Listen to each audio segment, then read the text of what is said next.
আপনারা হয়তো অনেক সময় লক্ষ্য করে থাকবেন যে আমাদের ফটো কিন্তু আগে অনেক সুন্দর হতো এবং ফর্সা দেখা যেত এবং ক্লিয়ার হতো, কিন্তু এখন আর এরকম হয় না।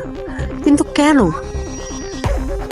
দেখেন আমি কিন্তু মোটামুটি অনেকটাই ফর্সা, কিন্তু আমার এই ছবিতে দেখেন আমাকে একদম কালো বুঝে যাচ্ছে, কিন্তু ক্যামেরায় তো আমাকে ধবধবে ফর্সা বুঝে যাচ্ছে। এটির কারণ হলো আমাদের বড় হওয়ার সাথে সাথে আমাদের ফেসের যে কোনো একটি দিক অনেক সুন্দর হয় আর যে কোনো একটি দিক একটু বিটগুটে হয়। তো যেটা অনেক সুন্দর সাইড, যেমন আমার লেফট সাইড অনেক সুন্দর, দেখেন অনেক হ্যান্ডসাম লাগছে, আর অপর সাইড দিয়ে তুললে মোটামুটি হ্যান্ডসাম।